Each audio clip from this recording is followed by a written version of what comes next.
اقفل الفيديو ده بسرعة عشان لو جعان هتجوع اكتر بعد اللي انت هتشوفه. المكان ده حرفيا عنده فرط في الصوصات، والمنيو بتاعهم بسيط جدا لانهم متخصصين في سندوتشات البرجر والتشيكن. بصراحة ما احترتش كتير لان لقيت عندهم عرض جامد جدا، وهو عبارة عن انه سماش بوكس زي اسمه بالظبط. هو عبارة عن 3 سندوتشات. اول واحد هو التشيزي مشروم، وده بيكون ساندوتش دبل، والاوريجينال دبل، وزاهيل دبل، و2 صوص من اختيارك، و3 موتزاريلا ستيكس، وفرايد لارج، و3 درينك. طبعا عجبني جدا ان هم بيستخدموا درينكات مصريه. كل ده ب 369 جنيه وبس. اول ساندوتش جربته هو الاوريجينال، بصراحه كان مليان جدا، الصوصات كانت بتبظ منه زي ما بيقولوا. طعم الصوص كان جامد قوي، وطعم اللحمه اللي مستخدمينها مميز جدا، بهارات قليله وتسويه مظبوطه. من اسمه هو اوريجينال فما فيهوش لعب كتير، بس عجبني قوي بصراحه، اديله 9.5 من 10. تاني ساندوتش زاهيل، هو عباره عن 2 برجر وعليهم صوص السويت شيلي من فوق، وصوص جبنه ما بين الطبقتين، وهالوبينو من فوق. الساندوتش ده كان حراق قوي، هيعجب طبعا الناس اللي بتحب السبايسي. طعم البرجر هو ولكن الساندوتش ده ما كانش ذوقي قوي، فبصراحه ممكن اديله 7.5 من 10. الساندوتش الثالث هو التشيزي مشروم، وده كان عباره عن طبقتين برجر ومشروم متشوح مع الزبده، عليه صوص مايونيز بالفلفل وبصل متكرمل من فوق. صوص المايونيز بالفلفل كان بصراحه مدي للساندوتش طعم حلو قوي، بس المشروم مش ذوقي قوي في العموم، يعني ممكن اديله 8 من 10. بالنسبه للعيش في كل السندوتشات عجبني جدا. اولا انه فريش، ونوع العيش نفسه اللي بيستخدموه ان هو البوتيتو بان، ده بيبقى احسن كتير جدا من العيش العادي. في المجمل ممكن ادي للمكان ده ترشيح بنسبه 9 من 10. تعليقي الوحيد كان ان الدرينك كان نازل لي سخن، واحنا طبعا في حر، فكان نفسي ان هو يجي لي ساقع. مكانهم بالظبط في شارع المكتبات، تاني عربيه على شمالك لو انت جاي من شارع ابو قير، اسمها سماش ات.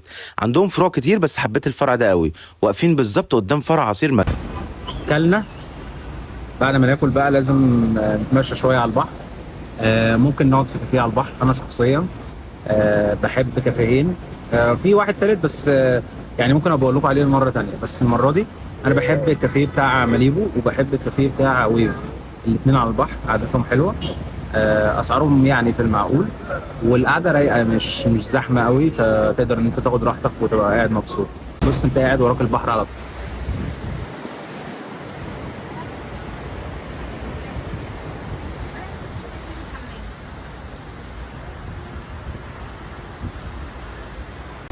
ودي قعدته يعني كده في اللذيذ. وبما اني من محبين القهوه، فما تخيلش نفسي ان انا اخش مكان وما اطلبش قهوه. ايوه الريحه لوحدها تدوخ. بحب القهوه بقى، يعني انا ممكن اروح اي كافيه، يعني عمري سواء بقى كافيه على البحر يا كافيه مش عارف فين.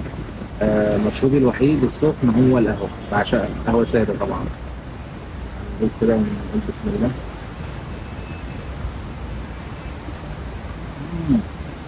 شويه بن علينا من الاخر.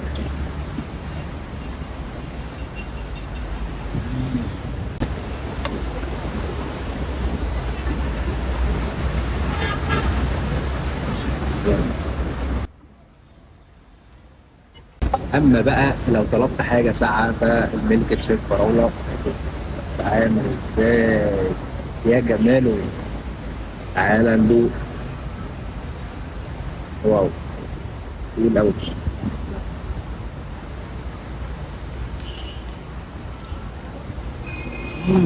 جامد قوي، جامد.